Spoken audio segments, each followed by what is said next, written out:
What's going on, everyone? I'm Lam, and this is the media. Today, we're going to talk about the Kamala Harris economic policy. She wrote it out today, and I just figured we can go through it and just kind of break it down. What exactly is her economic policy? All right. So she's doubling down on her populist. They're calling it a populist economic agenda. Now, this plan is said to bring much needed tax relief to over 100 million middle class and lower income Americans. Unveiling, she was in North Carolina when she unveiled this plan, and it aims to tackle the rising cost of housing, groceries, healthcare, and childcare. Now, issues that have become central to the economic struggles of everyday Americans. Now, Harris is building on the economic progress made during the Biden administration, vowing to create an opportunity economy. I like that. That's going to be the new phrase that's going to be coined. It's opportunity economy. That's not bad. It has a ring to it. I think it has a ring to it. Not to be confused with opportunity zones. Anyway, opportunity economy for the middle class while taking on corporate greed that drives up prices. Now, she didn't mince words when addressing the economic plans of her Republican rival, which is Donald Trump. Okay. Slamming his proposed tariffs as a Trump tax that would punish working people and raise the cost of living. How? So they say these things, but I always want to make it clear on how this stuff happens. How does the Trump tax or the tariffs punish working people and raise the cost of goods? Why? Because it's a tax on goods that are coming in from other countries. So if a company is going to be taxed on those goods, then they're going to recoup their profits from somewhere by raising the tax, just like we have inflation. They're going to raise the price of those goods because they're getting taxed on it coming into the United States. Now, the first thing she touched on is the child tax credit, which I think this is a pretty darn good one, to be totally honest with you. The child tax credit. She says she's looking for a permanent expansion of the child tax credit up to $3,600, and she's introducing a new $6,000 credit for families with newborns.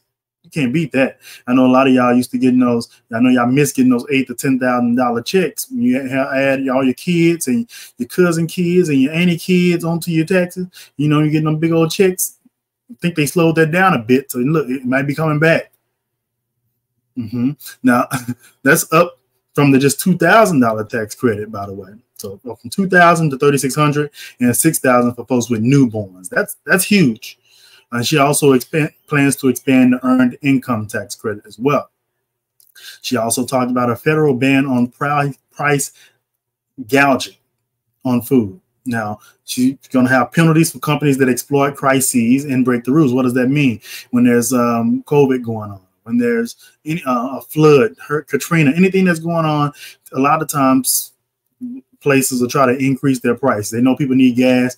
They raise their price from $3 to $12 a gallon. Or people need bread. They raise the price from whatever it is to they raise the prices tremendously, knowing people are going to be in the stores, getting as much of this stuff, packing up on it as possible because they don't know when they're going to be able to get back out to get this food. So they price gouge. So there will be penalties for that when it's caught or reported, perhaps. And she says she wants to support smaller businesses that are playing by the rules and help the food industry become more competitive overall. She really touted competition, which was a capitalist mantra. So she's not talking like a socialist. She's talking like a capitalist to some degree on this one. She wants to help the small businesses that are playing by the rules, by breeding competition and not monopolies. All right. The next one she talked about is medical debt on credit reports, which I love this one. Basically, for medical debt to be removed, so all those medical bills that are on your credit report, IC Systems, American Profit Recovery, CMI Group, all that stuff is up on your credit report. These people, you don't know who they are, and they just popping up on your credit report and calling you and telling you that if you don't, they filed a case against you and that somebody's coming up to your job. All that's going away. If you don't pay this, somebody's coming up. You know all those scare tactics they be using when they're trying to get some money out, get that money out of you that you owe. Now the thing about this is it's not going to it doesn't forgive you now. It doesn't forgive you of the money you owe. You still owe it now. You still owe the money, but it just won't be on your credit report anymore. It's about, she says, about giving people a fair shot at managing their finances without past medical bills hanging over their head. She talked more about healthcare. The agenda includes extending the Affordable Care Act subsidies, which are essentially tax breaks that show up. Again, when you file your taxes, you can get a whole lot of money back. Kids, health care, Affordable Care Act, look at these subs. Look, okay. Another one was capped insulin and prescription drugs. Now, the Biden administration already did this, along with Kamala, capped insulin at $35 a month, and it's set at $2,000, an annual limit of $2,000, which is great. I know a lot of people in my family are diabetic, and so this hits home with me.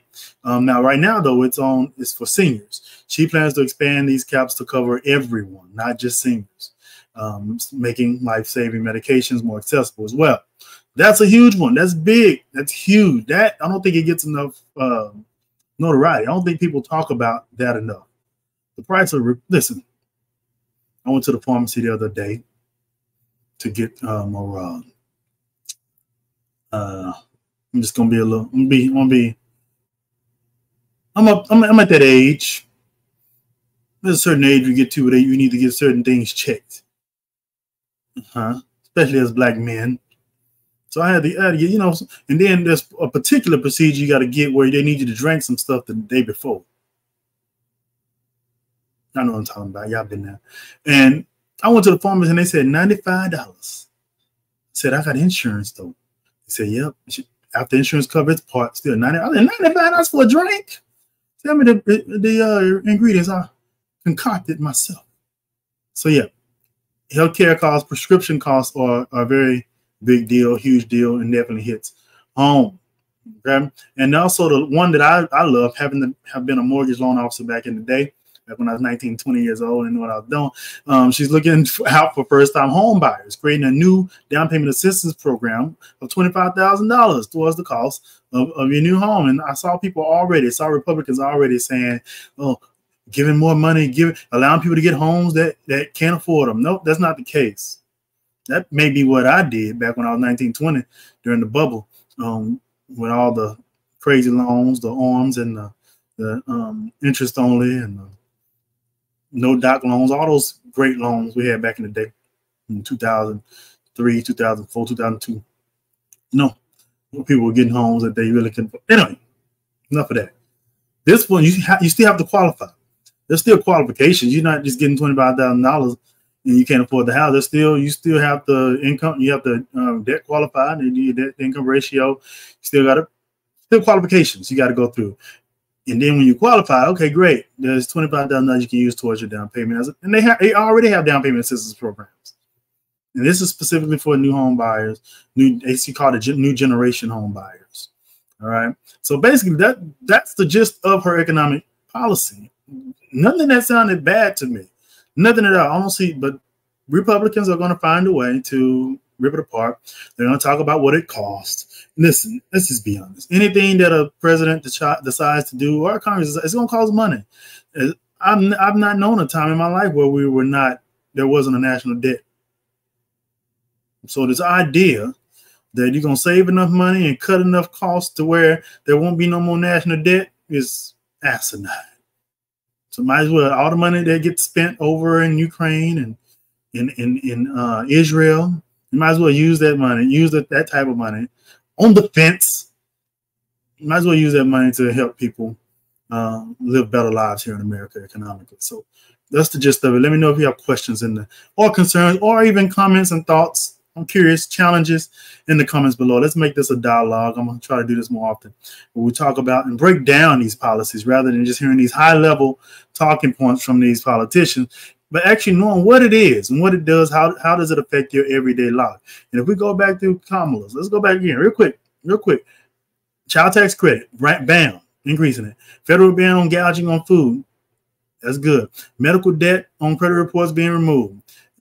Healthcare subsidies, affordable care subsidies on your credit report. Yeah, on your taxes. Capping the price of insulin and prescription drugs, and $25,000 down payment assistance program. I don't see no problems with none of them. Let me know where you see a problem. That's the policy. I'm Lamb. This is the media. Till next time. Hit the like, subscribe button, thumbs up. Peace out.